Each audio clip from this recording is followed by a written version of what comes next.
Apparently, we are starting out with a technical difficulty because my hold video wasn't playing. So sorry about that. We will give folks just a couple of minutes to jump in. Thank you everyone for joining so far. We will get started here in about 2 minutes. Would love if in the meantime folks in the chat could say where they are joining from and what their role is.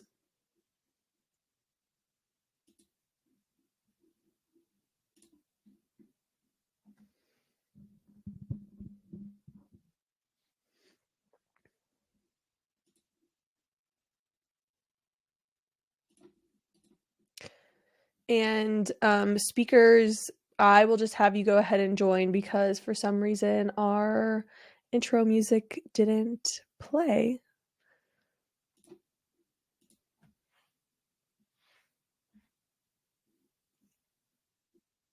Here. We're really getting this started off right. I'm not sure why this automation technology wasn't working for us. But yeah, just wanted to give folks a couple minutes to jump in and join, and then we'll get started. For anyone who just popped in, we are just saying where we're joining from and what our roles are in the chat.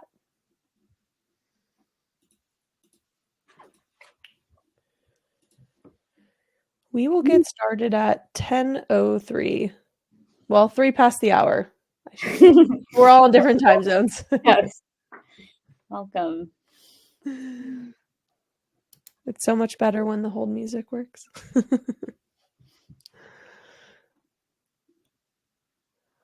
Nice global presence here. London, Paris, LA, Santa Cruz.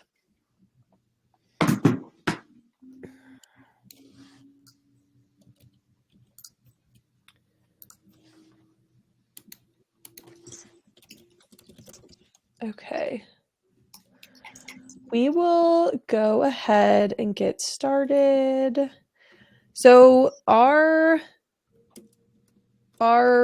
format style today is kind of like a mixed media, if you will, fireside plus visual aid, especially goes with the topic that we are going for today, which is building a process for everyone.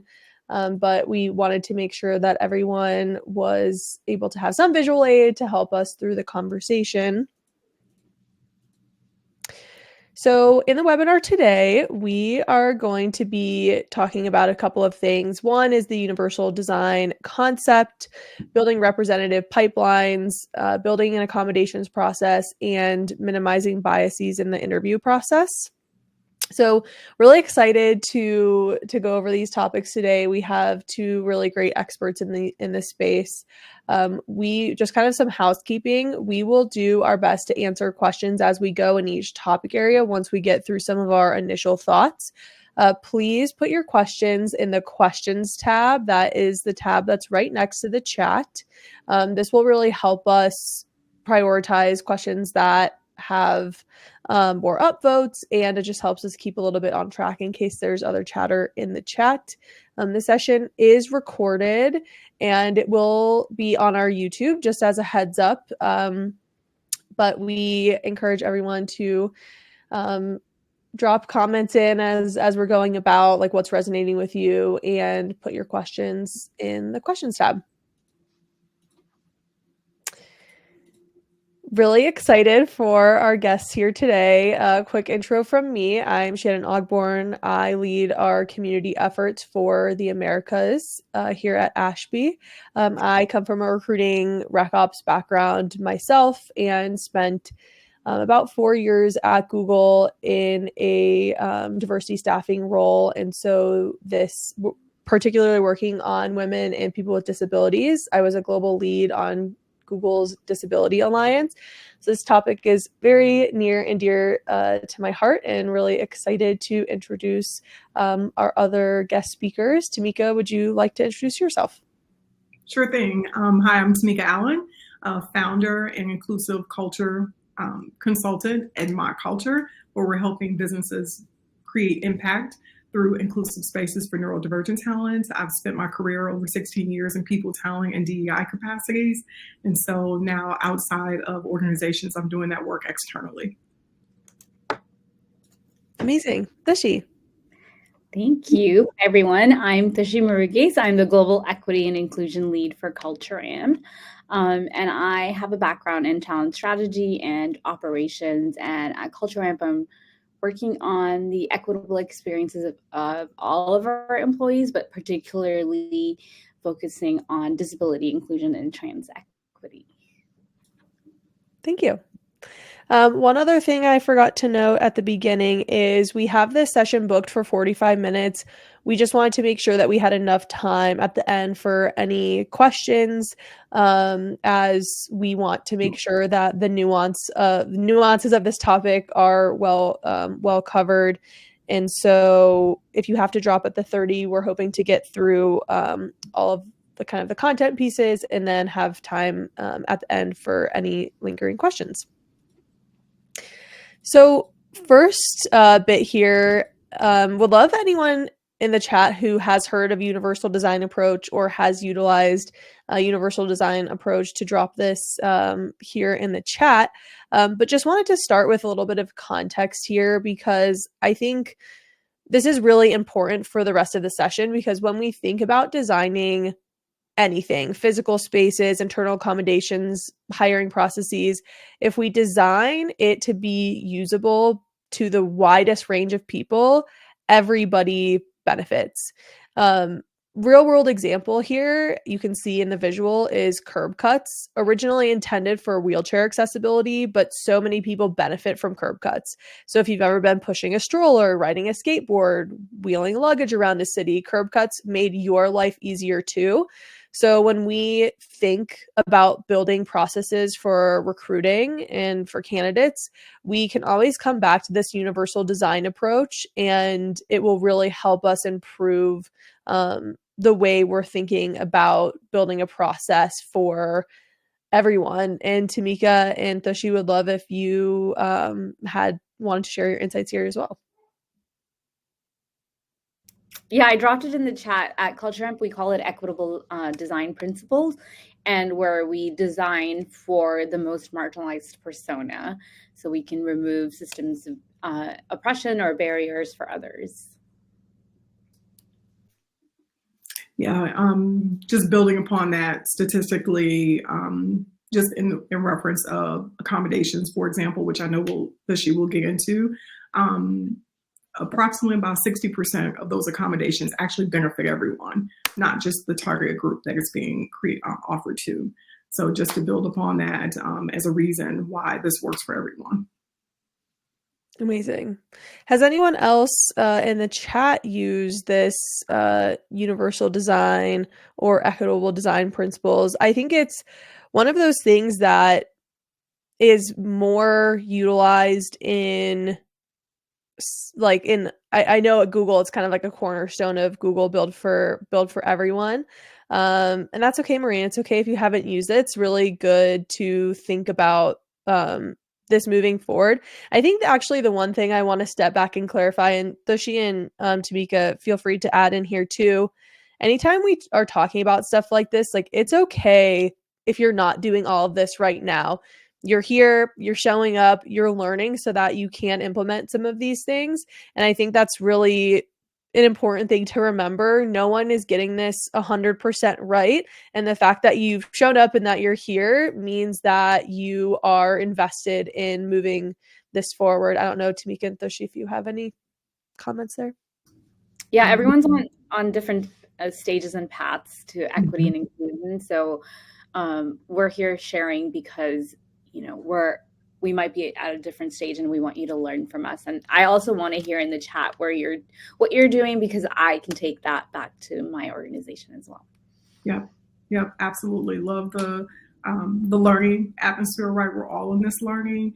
And even when you think about disability, it really is a broad topic, right? So I was just looking into even around how this month came to be, right? This Employment Disability Awareness Month actually started as a week for those with physical disabilities before it was expanding into those without.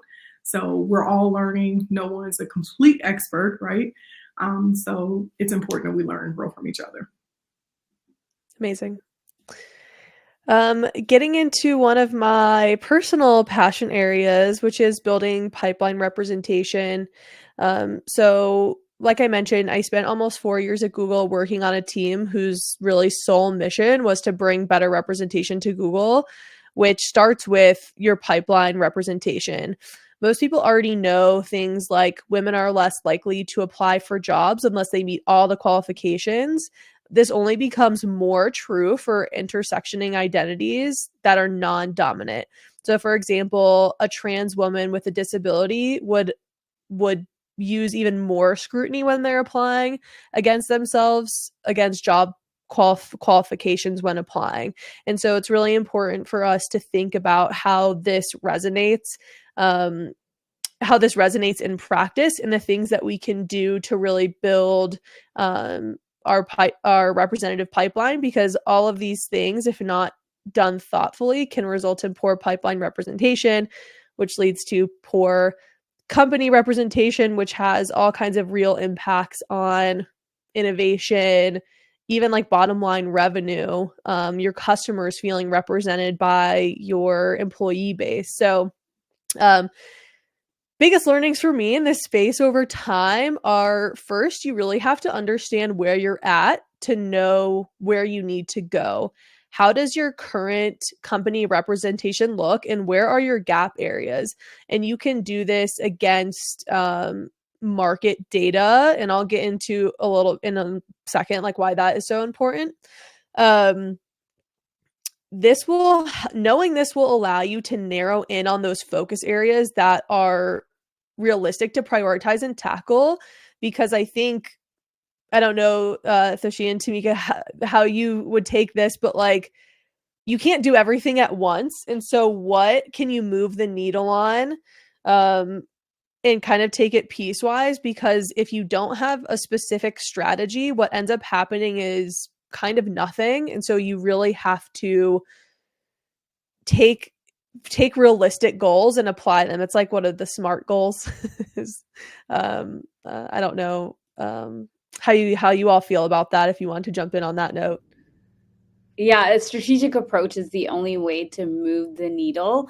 If you don't know what you're working towards, you're just working on projects that may not be aligned to what your company's doing, where your company's going. So the way I think about building goals and strategy for the equitable design team at CultureAmp is to think about where the company's heading, what's the top line goal for the companies, and how do we kind of trickle that down to our team, and where can we make impact in terms of equity and inclusion for candidates and our employees, that kind of align, because then you have buy-in and you have resources, and it's easier to move the needle on what you're working on, rather than having a blanket list of projects that you're kind of picking out.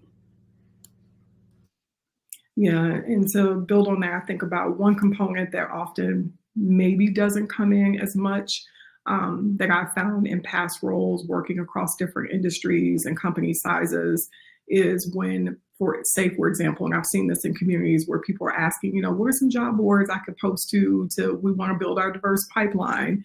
And one of the first recommendations I make is not just posting those jobs, but also what kind of relationship are you building with those communities? Because oftentimes I've found candidates from marginalized communities want to know that they're safe. They want to know that they're going to be actually seen and valued in the interview process and not be performative. So I would say just adding to that as well. 100%. We actually have a very good episode of our Ashby podcast offer accepted with Jermaine Murray on that exact topic, and really working with communities to show that where you're trying to get people to work is a safe place for them, not just in the interview process, but also as an employee. Like, it's really important, like building that trust, I think, is an underutilized aspect of this building pipeline representation. And it doesn't happen overnight. And a lot of people, I think, a lot of companies can want sort of quick wins, but that's not the point of this space, right? That's not what you're going for. You're looking for processes that are really truly going to make people feel safe, welcomed, set up for success. And so, yes, that's both very important points there. Jumping into a little bit of more like kind of tangible things you can do. I know that this is often talked about, but ensuring your job descriptions use inclusive language is super important. There's plenty of tools out there that do this, so feel free to drop one in the chat if you really love it and you utilize something like this. But it's a lot of things that there's a lot of things that you don't necessarily think would have such a big impact on someone applying, but they might. And especially in tech, there's a lot of words, superstar, ninja, like all these words that just frankly aren't inclusive whatsoever. And it really did it. Cowboy coder, oh boy, I've never heard that one, and I learn something new every day. That's quite interesting, but that can really deter people from applying, and it's something that you like that definitely should be considered. Any thoughts on that, Tameka and Thushy, on the inclusive language bits? Yeah, one that comes up very often in lots of job descriptions, I think about and may deter someone who has an invisible disability from applying is when they see the words fast-paced and multitasking. And what I find interesting about the word multitasking is neuroscientists have literally proved that this is not possible, literally. But what we do more is we task switch, right? Mm-hmm. Because there's no way possible we can really give our full attention to more than one thing at a time. So I think about with someone who has an invisible disability, that might be a deterrent from them because that's going to be, not only is it impossible, but it creates a challenge if they think differently. How is that going to be perceived to a potential employer?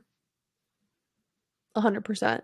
Yeah, there was an example at Google of how this resonates, less so on the job description, but more on the outreach side. They had done a study internally how candidates responded to sourcing outreach, and the A part was a big bold message of like, are you ready to work on something with billion users, and oh my god, we're gonna save the world. And it's not that people like that doesn't resonate with people, but it creates a lot of imposter syndrome where people think, oh my god, like I can't do that. That's not me. I'm not the person for that. And then the B part of it was they used language that was more focused on what the person could bring to the company and to the organization. And it made a huge difference in representation. And so sometimes when we think that we're doing something right, we're showing people how exciting it is to work with us, we may actually inadvertently be leaving people out. And so that's just something to think about, and kind of what and how you're building your like outreach and your job descriptions. I'm going to kind of rush through the rest here because I know that Tameka and Thushy have so much value to add with their areas. You have to put sourcing efforts behind your gap areas. Meet candidates where they're at, just like you were talking about, Tameka. Go into the communities, show them that you really care and that you're creating a genuinely safe space for them. In the past, I've done this by, having long-term relationships with meetup groups, affiliate groups. It isn't a perfect science, but when your goal is to increase representation at large, you shouldn't be so worried about the identity of the individual candidate and more about the representation at a higher level. And so, you don't necessarily have to go and say, I know this person identifies that way.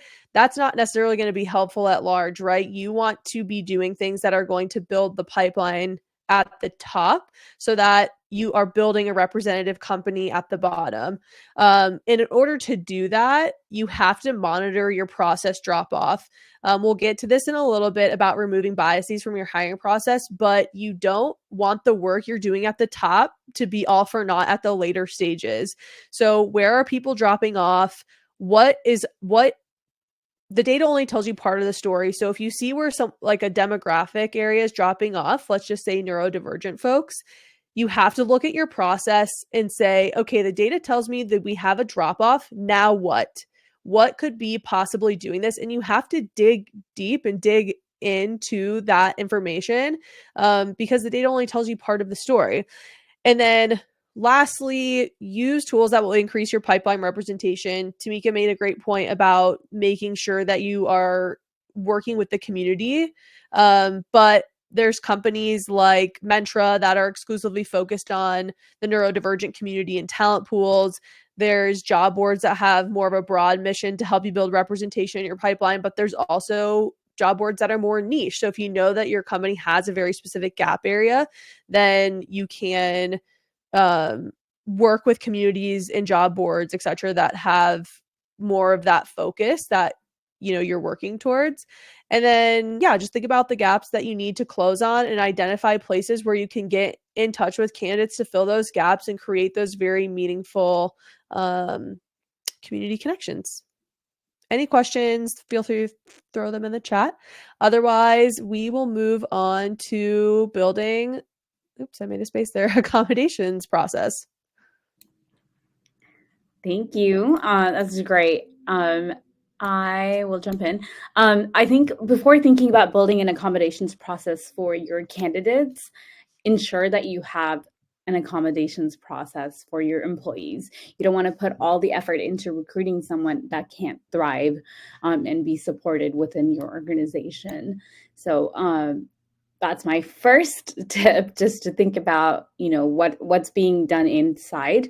And then it starts with building equitable policies for accommodations that go beyond compliance. So when I say beyond compliance, thinking about what is legally required of your company and can you go one step, two step beyond that. The other piece is around trusting your candidates, whether it be disability, neurodivergent, whatever it is, your candidate is the expert in their needs and their condition. So trusting them to kind of tell you what they need and be able to provide responses based on what your company can do for them in the interview process. And the rate of disclosure and seeking support is really low right now. And that's because of concerns around privacy and negative implications of disclosure. So consider building a policy or a process that's privacy forward. So thinking about who needs to know this information. Does the hiring manager really need to know that a candidate has disability? Could you provide support to that candidate without having the hiring manager know?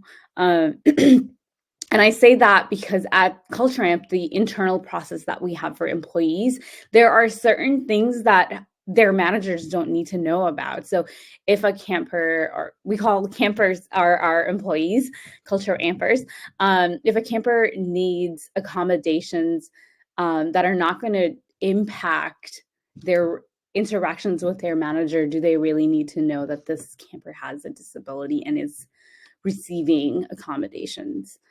So think about who needs to be in the know. And then when you do loop folks in, get permission from the candidate to say, hey, we need to let the hiring manager know, are you comfortable before proceeding? And some additional things to consider are not requiring a formal diagnosis. And that's because there are many communities, there are different barriers that are there for them to receive formal diagnosis or even care. And so thinking about whether a formal diagnosis is needed to move forward in the accommodations process. So if someone is asking, hey, I have a difficult time with X, Y, and Z, could I have additional time in the interview? Do you really need a formal diagnosis to provide that? And that goes to simplifying the process. It simplifies not only for the candidate, but also for your team when you don't have to track formal diagnosis and think about where do you store that. Then you get into these like medical forms that you have to store and maintaining the privacy of those files. So simplify wherever you can. And simplifying that process also includes standardizing your interview process as much as possible. I think, Tameka, you might get into that a little bit more in your section. But looking into your interview process and thinking about where can you standardize, where are the gaps, like Shannon said, where are folks dropping off, and could you kind of intervene there to make that process a little bit more equitable for folks. And the more evolved version of the standardization looks like all candidates who are going through the interview receive the interview questions. And for we've implemented a candidate accommodations process, and I will say the most requests that we get are a preview into the interview questions. And in roles, if you're not requiring someone to be on the spot answering questions to customers that are unknown, do you really benefit from not providing the questions? If it's an engineering interview, if it's a people operations interview, what's wrong with providing the questions so they can prepare and come in comfortable? And it makes the interviewing experience great for the candidate as well as the person who's conducting the interviews. And then thinking about upskilling your talent team on accommodations and equity. So, what are the type of questions that they should ask? Where do you really need to push forward on the formal diagnosis? I'm sure there are cases where you do need a formal diagnosis because it might be a medical condition that you need to support that candidate through to the employment stage. Shannon, you went off your mute. Do you have something to add? Oh, I was just gonna get on a soapbox about not requiring, as much as possible, not requiring formal diagnoses for accommodations. The reason being is it can take years and years and years for someone to get a formal diagnosis, and they know what support, and some people know what support they need to be successful in an interview process or as an employee. For example, extended time, like let's just say extended time in a coding interview. And so as much as you can reduce the barrier to entry, like getting a diagnosis is not only time consuming, but it's exhausting and it's expensive. And so some people just simply don't have the resources to go through that mentally, physically, emotionally. And so as much as you can really reduce that that cognitive load and mental load for a candidate, I think is really will really set your accommodations program apart. Like, how much do we really need? Like, if someone was if you think about the worst case scenario, someone's lying about having a disability, it's very unlikely that that's going to happen. And so okay, worst case scenario, the candidate feels better set up for success. That doesn't really feel like a loss to me. To the company. Yeah, that's right. To piggyback on that, I was just thinking too, like, and this is a question I often get in the work that I do: how do I know the person is being honest with me when if they disclose? And considering that only about 4% of employees who have a disability disclose, they're taking a big risk in that's telling me they see some sense of safety to even disclose that personal information to you, saying that like well into 90% of those who have disabilities typically don't. So usually that helps clear up the conception of why would someone take the risk of lying about something like this. And like you said, those accommodations will actually impact and elevate the candidate experience for everyone. And then normalizing the accommodations process. So wherever possible in all of your communication, including the option to seek accommodation. So it might not be in the recruiter screening process. Maybe they need the accommodations in a different stage. So continue to offer. And it's an easy operations task is to edit your templates and add that line of like, if you seek accommodations, click here. And then just to give an example of how we've done it at CultureAmp, we work closely with our talent partners, and the equitable hiring lead receives the accommodations request from our accommodations email, and we kind of review what's the next step and where do we need to go in terms of, do we need to send them right to the talent partner, or could we answer the questions for them? So many of the questions that we're getting, it's already part of our standard interview process. So we haven't really had to go out of the way to create adjustments and accommodations within our interview process. And that's a credit to our talent acquisition team who built such an equitable process. And right now we're in the stage of like auditing, where are our drop-offs? Where do we really need to kind of focus and standardize? And I know we'll just kind of continue to mature in that process. And then I just wanted to share coming from a background where I helped non-traditional candidates interview.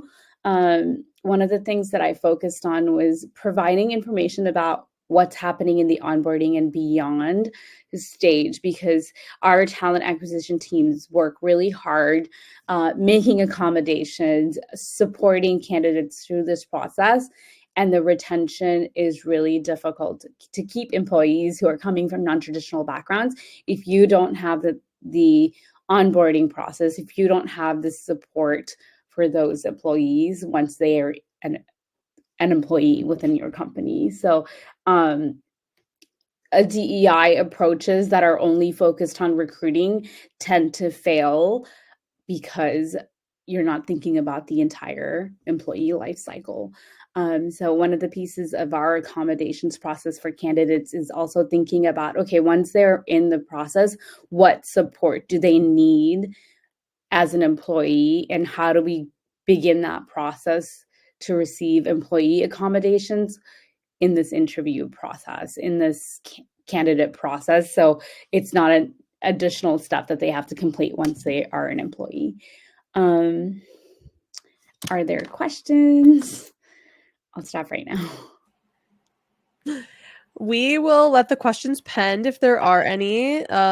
That's all really helpful. And I think just to note again, just because another company may be further along in the process doesn't mean you should do nothing. I know that a lot of us are advocates and we hit blockers in different parts of the business, but you can start small and expand from there. No company has accomplished this overnight. And so, don't be afraid to start small. But I will move on to Tameka's bit, which is minimizing biases in the interview process. Obviously, very relevant for our RecOps community and the work that you're doing. Take it away, Tameka.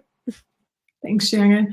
Everything I'm going to be sharing today is going to be from the perspective of neurodivergent talent. However, it can elevate the candidate experience for all candidates in the interview process.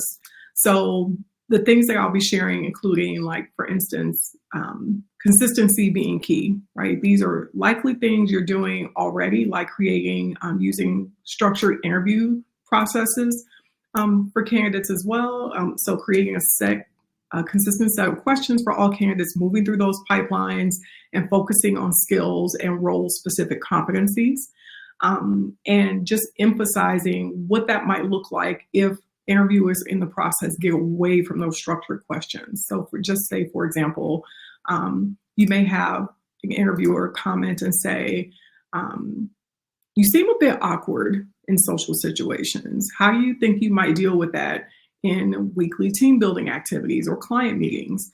And the harm in asking something like this to any candidate, but specifically those who identify as neurodivergent, is that it makes assumptions based on their communication style, which may be related to their neurodivergence. And when I say neurodivergence, I'm specifically talking about those conditions that align with ADHD, autism, dyslexia. There are more. It's not an exhaustive list.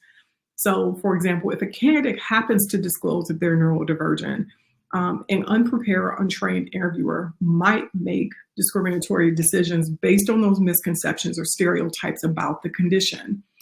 So thinking that someone who is dyslexic, for example, is not able to handle complex data sets because maybe in a task interview, there were some errors in a report that they created, right? But thinking, oh, all people with dyslexia are not able to do this.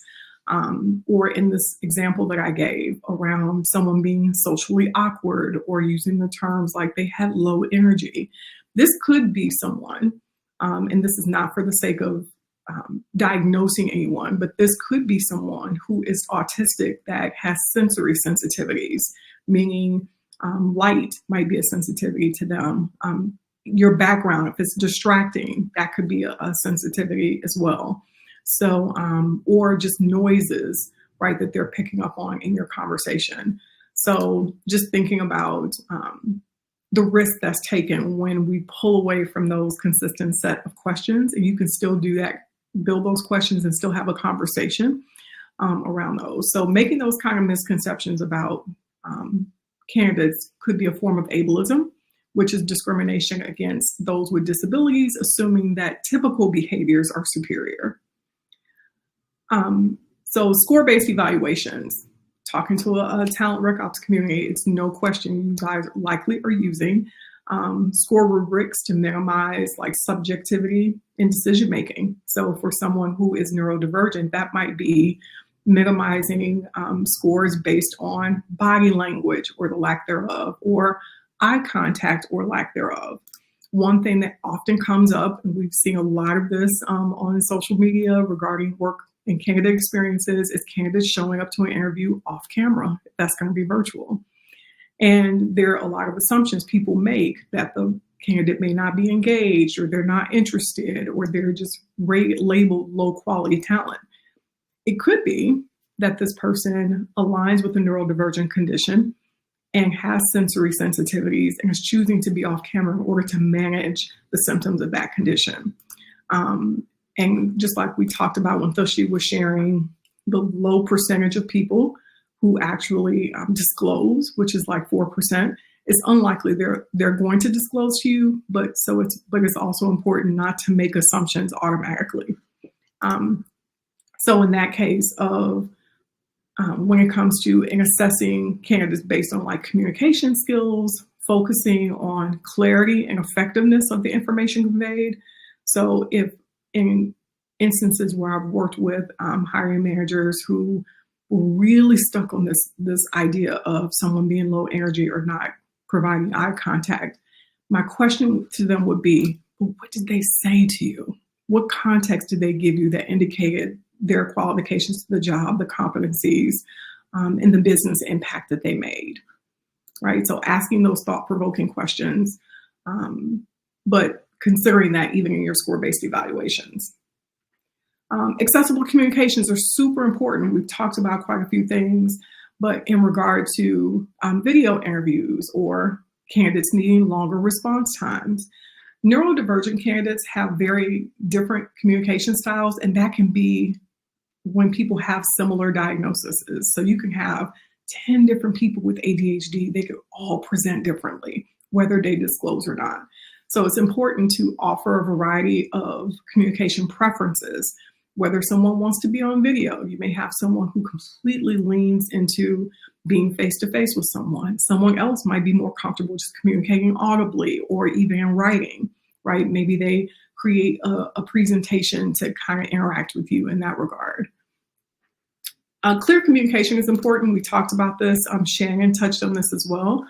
And as far as setting expectations in the very beginning, I know this kind of touched into integrating a more inclusive process It helps to reduce the need for accommodations.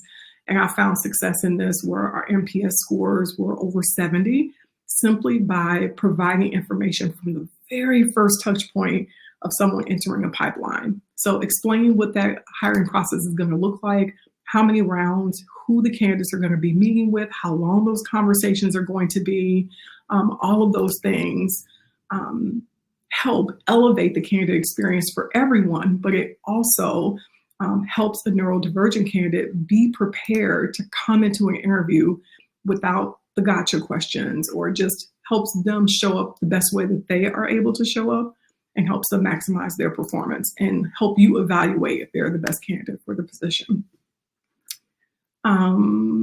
Clear communication, automating accessible features. Now, this is something like literally everyone here today could do. If you're using Zoom, or if you're using Microsoft Teams, just automate the captions.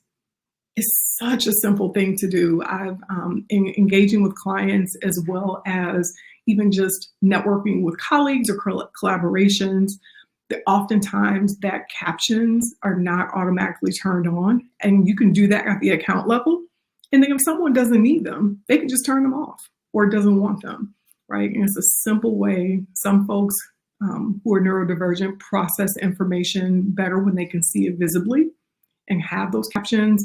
Others may be completely comfortable with audio only in that regard. And then just wrapping up with evaluation and improving. So collecting that feedback, if you're not already leveraging candidate experience surveys to regularly gather feedback from candidates about the interview experience, and then focusing on that inclusivity piece. However, I would caveat before doing that, or if you are already, one pivot you might want to consider making is providing building an inclusivity statement, re-announcing or announcing to your candidates the intent of the information that you're going to be collecting, how often you're going to be collecting it through that interview process, and letting them know we really have good intentions and that we really want to improve our candidate experience for all candidates through that process, regardless of their background. And I've found that they significantly help candidates be open and honest in those engagement surveys, giving you critical quantitative and qualitative data that you can go back and use in your interview experiences. So state your intention on the feedback, implementing that feedback into those, collecting that data in candidate experience surveys, and then leveraging that data to make changes in the candidate experience. And then over time, tracking and assessing hiring outcomes for diversity to spot patterns. And I know, Shannon, you touched on this a little bit earlier. One of the key findings we found in following these very steps in engaging with an organization, that 60% of candidates in one pipeline identified as neurodivergent, and there were common things that were coming up that they were experiencing in the interview process, and that they were inadvertently being rejected at the task stage because there were specific things they wanted the candidate to do, even though there were multiple ways they could have approached that to get the same outcome. So it's super, super important to dig into these things, not just for one. And as we both, Thushy and Shannon, have shared, when you build for those marginalized communities or those demographics that we don't tend to focus on, that are non-dominant, we actually have a positive impact for everyone. Amazing. We are coming close to time. Would love if we could get this one question answered, Tameka. I think this is a great question for you on the interview side. Someone had mentioned that interviewer behavior is something that concerns them. I think that is probably broad across a lot of people. Do you recommend building into interviewer training and understanding of accommodations and how to navigate an interview? For example, explaining accommodations options or types of disability biases for them to be aware of. Excellent.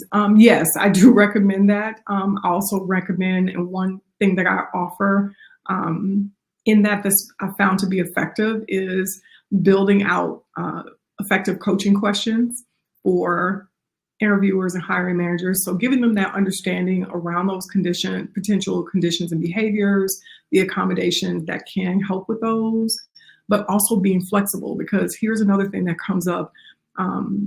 We sometimes think that accommodations are a checkbox process. And it's not uncommon for a hiring manager to think, well, I did X, Y, Z. I did everything I was supposed to. But if this candidate is still learning about the condition that they have, they may not be able to answer all the questions of what they need in the moment. So yes, absolutely building that into your interview training and continuously doing that. This cannot be a one-time thing. This is a very broad topic, and the continuous learning is going to be important. Absolutely. Jeremy has a question, but quickly, I'm just going to jump to the work with. You all can jump into how folks can work with you. One quick thing I wanted to say before going into this is we talked about less than 4% of candidates disclose a disability. So proactivity is key. I wanted to share an insight from Talos, an organization that offers talent, early career talent in the tech space. They rolled out a survey, and here's one key finding they found from the survey I thought was interesting, that 80% of the respondents who were Gen Zers said that they were prioritizing employer who offered resources for neurodivergent talent. So if anyone here is working, whether you're watching this live or replay, anyone here who's working with talent teams that are recruiting Gen Zers, this is super, super important for them. And I think it's because now we have more research and information around what employment for this group looks like for us to be able to effectively serve them. Sorry, one quick comment on that too is I know that like a lot of us care about this deeply on like an ethical, moral, just like human perspective. But sometimes there's going to be people you work with who care about it more from a business perspective. And when you're able to bring them the insights like Tameka just was talking about, that can be helpful in helping them contextualize something and meeting them where they're at and how they view the world versus how you view the world. I know as a person of passion in this space, like that has blocked me sometimes, honestly, of getting the message across in a way that's really going to be impactful for someone who may not share the same like passion and rigor for getting this right as I do. And so how can you appeal to them and help them make sense of it from a business perspective versus just from the perspective that you might see it, the lens you might see it from. Excellent. I love that. I love that, Shannon. Some ways that I work with organizations are workshops tailored to, that could be to people, talent teams, even DEI teams or practitioners who need more upskilling specifically in the area around neurodivergence, as well as ERG leaders. Deeper levels of engagement would be candidate experience audits for the sake of where this is a talent ops group, right? Micro consulting, and then leadership coaching for those managing neurodivergent talent, as well as coaching for the neurodivergent talent themselves.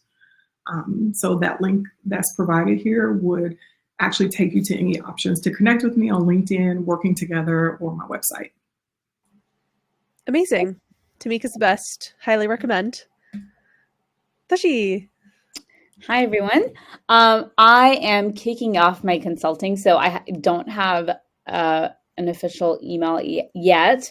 I was going to get through a year and a half of raising my baby before I started my consulting, but I am advising startups on building equitable people processes, as well as I love writing policies. So I am happy to come in and help write policies. It's my super strength. And then also reviewing talent operations to think about, where can you standardize, where can you improve for equity for others. So you can send me an email or connect with me on LinkedIn. Thank you. Amazing. We have, if you all don't mind and folks want to stay, I know Thushy, there's just a couple of questions. Thushy, you had already answered this one, but Tameka, if you had anything to add, if you aren't going to share questions ahead of time with the candidates, how do you ensure that the interviewers are dropping questions in the chat to help interviewers. Am I reading this right? How do you ensure that? Oh, how, Jeremy, do you mean dropping how to candidates? Okay. If you aren't going to share questions ahead of time with the candidates, how do you ensure that interviewers are dropping questions in the chat to help candidates? So like if you have a question and you haven't sent it ahead of time, sending the question in a chat so that the candidate has the question frame of reference, like what accountability mechanisms can you put in, I think is kind of the question. I would say incorporate that into your hiring processes as a standard for all candidates, whether someone needs to have it or not. Just so candidates, in this context, neurodivergent candidates can have that visual for those that need it there. Because if not, you might find yourself in a situation where they're asking you the same. Can you repeat the question, right? Because sometimes those conditions affect executive functioning, which can impact working memory. Thank you. A couple of other last minute questions. What do you think about the use of AI note-taking transcripts, leveraging word to word of candidates? Seems like a good way to put emphasis less on how it's been said and more what has been said. I think that can be a great idea, just with the caveat, I encourage this, but with the caveat that the interviewer understand the context of what the candidate is saying. So having used AI, note-taking and transcripts, because reading something and writing might sound a little bit different than what the person actually said in the interview. So again, having that context and not solely relying on the transcripts, but at least having a guide to be able to preview and give full context of what the person said. Great. Thushy, did you have anything to add on that one? Yeah, on that one, it's researching what's working well, because not all AI tools are great, especially because they haven't been tested with folks from marginalized communities. So, you know, if I have an accent and I say something differently, is it actually going to catch it? So test it out and really like dig into the right tool before you implement it, because you could cause more harm than helping folks. So.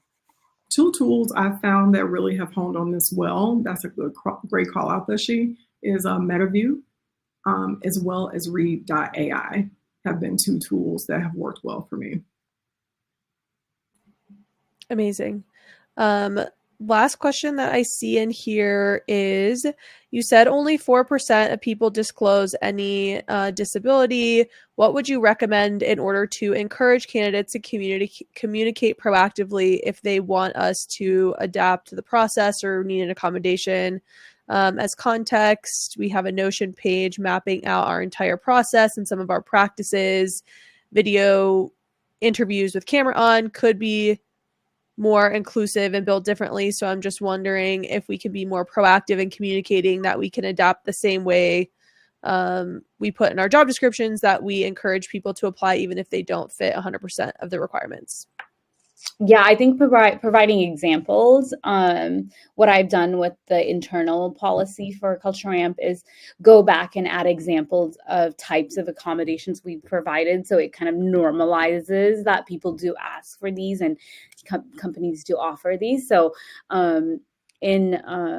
if you have a careers page, if you have like a resource collateral that you can provide to say, you know, if you need accommodations, take a look at like what we've offered, and take a look at, I always recommend the Job Accommodations Network, where you can go in and kind of type in the disability that you have and the type of support that you could ask employees. So just providing examples and normalizing, and also leaning in on flexibility as the norm.